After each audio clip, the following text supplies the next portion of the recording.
What's up guys, and welcome back to the channel. Today I'm going to be looking at the MadIson Quest port. Now this is just kind of shadow dropped out of nowhere. It is developed by Bloodiest Games and published by Perp Games. Now if you're a fan of the channel, if you've been following the channel, you'll know that I did a playthrough of the PSVR 2 version, which I give it much high praise in the review as well. Played that a couple of times now, and I do think it is still one of the scariest games of all time, and putting that on a standalone headset is quite risky in trying to portray that version in a standalone headset without like a PS5 or a PC powering it.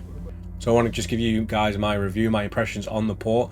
I've played around an hour. I've played up to just after you get past the well section, so I've got a good grasp on sort of some of the elements of the levels and the design and the graphics and stuff like that, and maybe some new additions as well. I wasn't sure how this one was going to play out, but when I first jumped into the game, obviously you can tell the elephant in the room is that the graphics are not as good as PC or PlayStation VR 2. That is just not going to happen really, but I was genuinely surprised by how good it did look in certain parts of the game. The character's hands did look a little strange when I first jumped in. It's been a while since I played the PSVR 2 version, but honestly they do hold up pretty well, especially when it's in good lighting. Some of the textures in the game are definitely like a lot lower, and some of them pop in as you get closer to them.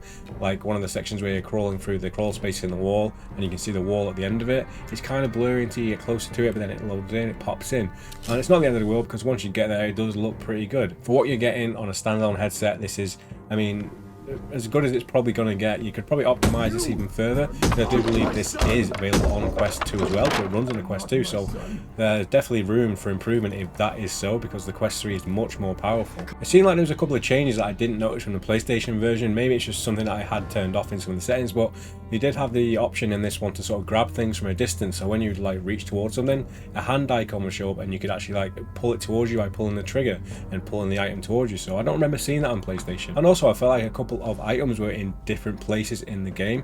Like the tape recorder was no longer on the table in the corner of the kitchen dining area, it was now in the center of the room. I'm not sure what the reasoning for this is. And going down into the basement, I found like an item that I feel like I find much later in the game. When I played it, it was actually really close to the beginning. It was in the area just beyond the basement. Maybe these changes have been implemented into all versions of the game since it launched, but yeah, it just threw me off guard that there's a few things that have been changed. But if it worked better for the Quest version, maybe that's just why they've done it. Maybe it is because you're using a standalone version, maybe you're not sort of tethered to a room, you could be playing anywhere, so they kind of want to give you the availability of standing still and not like walking into walls by trying to grab things, which means you can grab things from a distance, so that would make sense. In terms of settings, you've got all the stuff you would need really. You got the vignette, I believe, and you can turn snap turn into smooth turning, which I definitely turned to smooth turning this time. I remember when I first started playing it on PlayStation VR 2, I was pretty new to VR really, and I played everything with snap turning, but now I can't go back from that. The areas where we have mood lighting, like when the whole house turns red, it looks great. I don't know how they pull it off, but it just looks really good in the headset. Obviously with the OLED on the PSVR 2, you're getting these really dark and vibrant reds, but it still looks really good in the headset.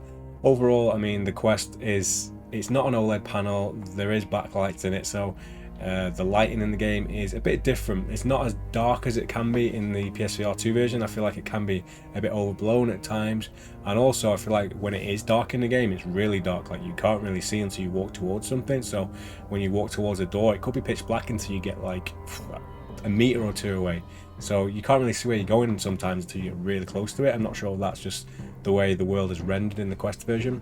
They really still have all the atmosphere, all the sound and all the jump scares really still work in this standalone version.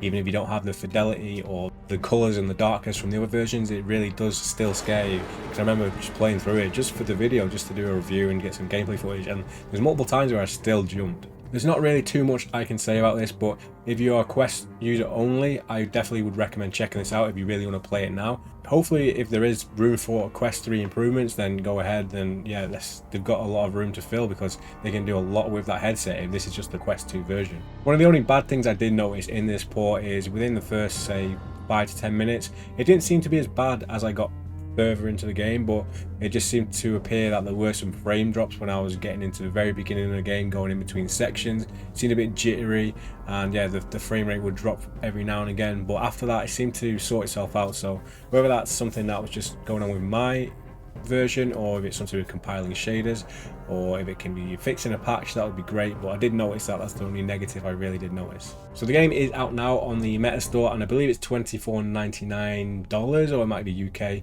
but I think it's worth that price. You probably get a good 6-7 hours out of this game.